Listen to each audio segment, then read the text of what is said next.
I've got visitors coming for the holidays, so I thought I'd decorate the guest house, but I think I overdid it. Oh, my electric bill is really going to go up. Oh well, thanks for watching.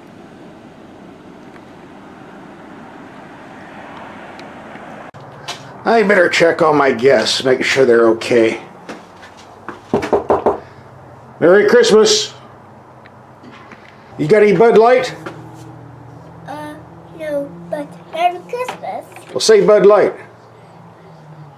You're ruining my video. Merry Christmas. Bud Light. Bud Light. Okay, now we're at our secret garage where we're going to be driving a top-of-the-line vehicle today. No, it's not a Mercedes or an Audi or a Bentley. It's a Toyota. But it's a top-of-the-line Toyota. The Avalon, which is the flagship of the Toyota line. A lot of consumers don't know it, but this is the same basic platform and drivetrain that's used in the upgraded Lexus ES350 luxury vehicle. One of the nicest cars on the planet. The difference is, of course, the Avalon is around 20 grand cheaper. The base price of an Avalon starts at $33,000. This is the upgraded touring model, which supposedly has every option on the book as standard. No extras, but as always, they always manage to slip in a couple extras to get into your wallet. The window sticker showed two options. First was $395 for the metallic white paint. Oh, I'm sorry, we're not supposed to call it white. It's called Blizzard Pearl. Okay. But charging an extra $224 for this trunk mat, this piece of carpet on a $37,000 car, come on. Shouldn't that be standard? Really? By the way, there's a touring emblem on the trunk lid, so all your neighbors will know you upped for the high-end model. They won't know you paid $224 for that trunk mat, though. According to the Toyota sales brochure, if you move up to the touring model, you dump these standard headlights for these fancy LED headlights. Now, on the Lexus RX 350 we had a couple weeks ago, they charge an extra $1,600 for LEDs. So we're going to take these out in the dark and see what they do. It's dark enough, so let's check out these LEDs and see how they work. We have the low beam setting on a wall 100 feet away. The lights are really bright, but a little bit lower than I would like. Let's go to high beam. Definitely a bright light there. Now let's go check it out for a longer distance. Here we have the brights on a building 300 feet away with a chain link fence in between. Pretty bright and a nice wide spread. Go to low beam. Just barely makes it, more than adequate for city driving. Now that we're back in the daylight, we can look under the hood. The proven 3.5 liter V6, putting out 268 horsepower, hooked to a 6-speed automatic transmission. Fuel economy is rated at 21 mpg in the city and 30 on the highway. Now the first 3 days I had this, I was driving strictly city, was getting 19.5. That included some pretty brisk driving. And in the past 24 hours, I did 80 miles of freeway driving, averaging around 65 miles per hour because we were close to town, and got 29.4 mpg. Not bad for a big car like this. If you don't need the power of a V6 and interested in more fuel economy, there is a 200 horsepower hybrid rated at 40 mpg, but we didn't get that. So let's take a tour of the cabin. We've got room for 2 full-size adults in the second row seating. We have map pockets in back of the seats, which is a good place to put the owner's manual. Which is a good idea because there's not much room in the glove box. You have to take the owner's manual out to stick anything else in here.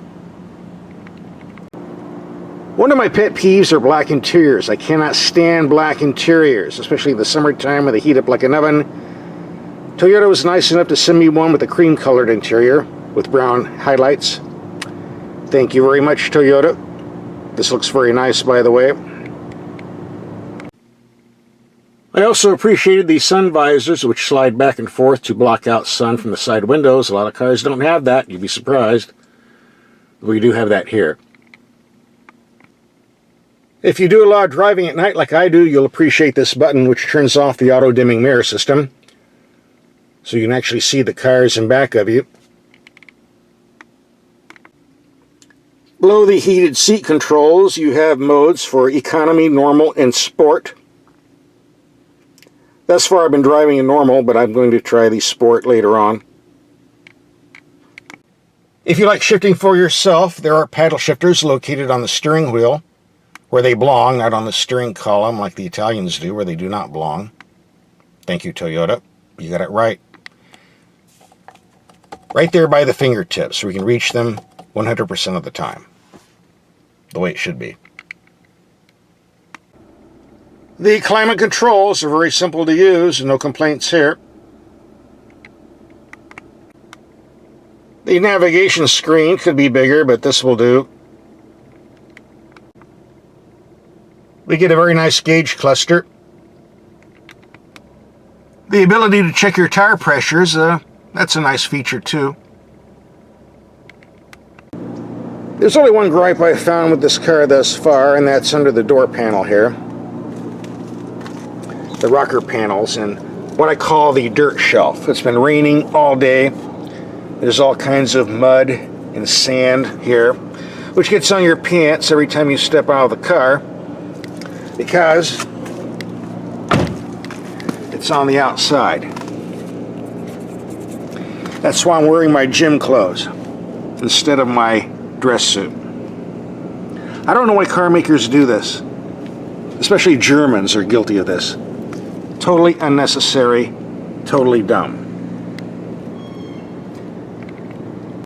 If you live in an area where there's a lot of rain and snow, get a bottle of window cleaner and a rag and start wiping.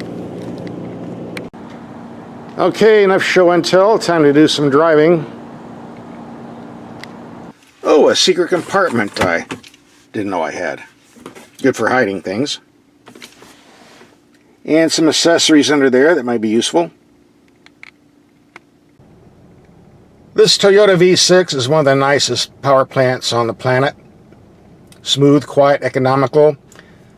In this vehicle you can get 0 to 60 in an easy 6.5 seconds. Maybe a little bit more on a good day. I'm going to cheat and put it in sport mode.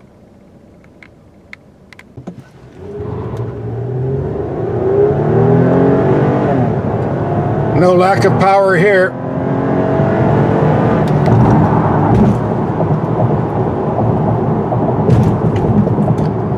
Brakes work just fine. I'm told the touring model has a softer suspension than the standard Avalons. I don't know, I haven't driven the standard model. But we'll take this one on some speed bumps and to see how smooth it is. 20 miles per hour, make that 25. Pretty smooth, didn't feel too much. Now we're up to 30 miles per hour. A lot of thumping, but didn't feel too much again. Oh, here comes the nasty one. Well, felt that one a little bit, but overall still a smooth riding car. I usually don't do a cornering test on a soft riding vehicle like this, but we gave security the day off for the holidays. They get upset when I do this. So let's take the circle and see what happens.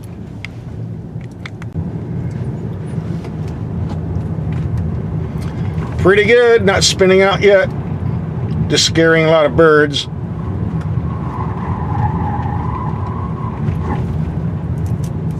I'd say we passed. On the positive side, this is a very comfortable car for long highway trips. On the negative side, on bad pavement, there is a lot of racket coming up through the suspension into the body. So yes, while it does share a lot of components with the Lexus ES350, no, it's not as quite as smooth as the Lexus ES350. Which of course is why you're paying more for the Lexus. This is definitely one of the worst stretches of freeway in town, so you can probably hear some of the rumbling on the microphone here. But this is about as worse as it gets, which isn't really that bad.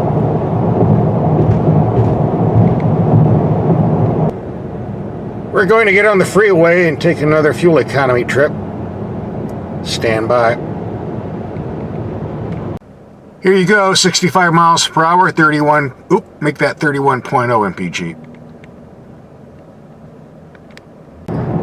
As a rule, I do my fuel economy testing on the freeway at 75 miles per hour, but because I'm sticking locally this week, I have lots of things to do, it's all being done at 65 miles per hour. For the record, I can tell you I've tested the same engine in about a dozen other Toyotas, and at 75 miles per hour, we got around 27 to 28 mpg, if that helps you. Got 33 miles per gallon on this trip. Lucky me. I've been driving this car for 5 days, and with each mile it's becoming more obvious what a great job Toyota's done of refining this vehicle over the years. They've certainly got most of the bugs out. Aside from that dirt shelf, of course, but that's not a deal killer. Just keep it clean. The biggest advantage, it's a Toyota, so it's going to be running long after the warranty runs out. And that's worth a few bucks extra in itself. Coming up is a link to some other car videos you might enjoy watching. Now that we have a real leader in the White House, we're allowed to say Merry Christmas instead of Happy Holidays, so Merry Christmas to everybody, and thanks for watching.